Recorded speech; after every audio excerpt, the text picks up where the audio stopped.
Hello, traders and investors. Steve Gans here, and welcome to the weekend update for August 24th, 2025.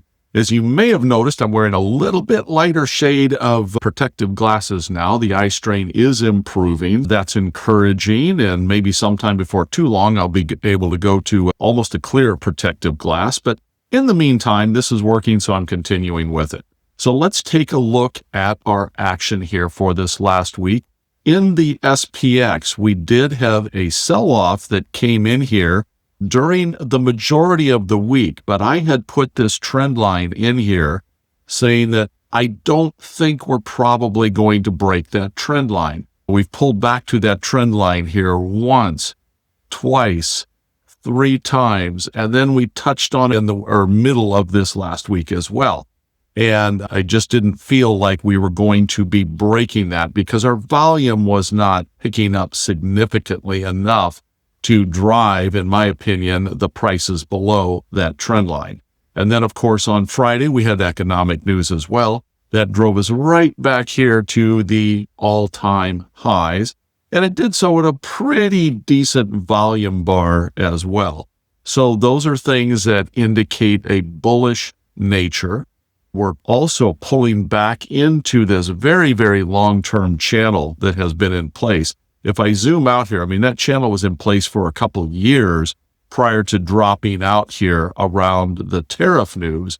But now we're getting back into that channel. And many times that is what will happen, is you'll end up dropping out of that channel over something, and then that channel can reestablish itself.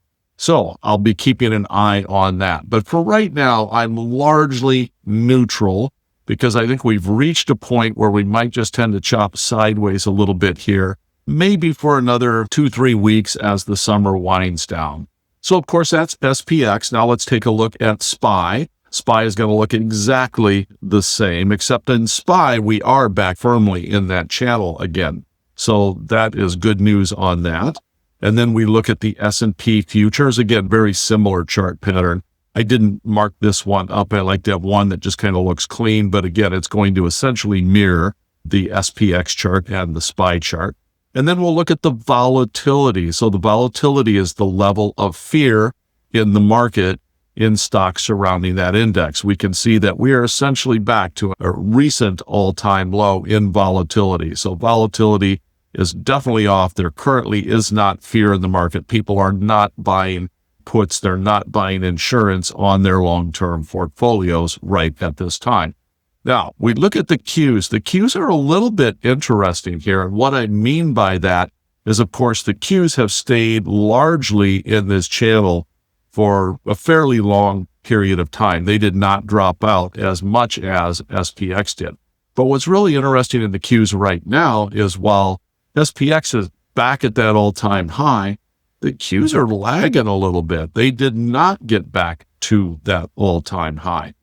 Their volume, the down volume, was a little bit larger than the up volume. So that's showing a little bit of a weakness right now in the NASDAQ index, in some of those big high-tech flyers that have been continuing to rip to the upside. So whether or not that's telling a little bit of a future picture yet, not sure. But it is interesting that while the S&P 500 is rocketing to new highs, the Qs aren't quite having that same level of move up. Also, we can see that the VIX on the Qs, while the VIX or the volatility is low, it's not back at that all-time low. It still has a little ways to go to get down into that range. So there's a little bit of volatility still left in the Qs also, which is another indicator of, I don't want to say weakness, but of the three indexes, we're going to look at the Russell next. The Qs are probably the weakest right now. Again, I can't call them weak, but they're certainly weaker than the other two. Now, this is really interesting on the Russell, the small caps. So the Russell broke out. That's a significant move. We had a lot of resistance here to breaking out over the past 6-8 months, and we just blew right through that big volume bar. So lots of small cap buying. I think there's some rotation going on, maybe out of those high-tech stocks and into some of the more mid-cap stocks that you're going to find in the Russell. So that's a little bit interesting and something that I think we might see some continuation on. Volatility, of course, in the Russell is almost back down to those all-time recent lows. Not quite there, but pretty darn close. So that kind of gives you an overview of our different indexes and how they're moving right now. So my take going forward here for the time being is that I think we're largely going to chop in a bit of a sideways market. I'm going to call myself neutral to bullish at this particular stage. I do think this large uptrend line will likely stay in place. And I think we're going to kind of form maybe a little bit of a wedge pattern, and that's going to develop over a couple weeks. Ultimately, those, in this case, a bull flag or a bull pennant, many times those do in fact break to the upside. We build the pressure on this wedge, then all of a sudden we'll pop out and take a move higher.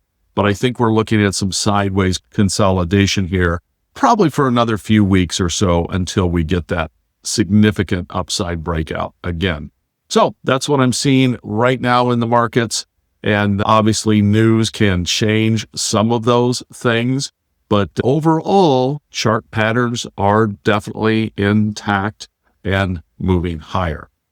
So thanks so much everyone for stopping by for the overview of the charts for this week. If you like what, please subscribe, give me a thumbs up. I greatly appreciate it.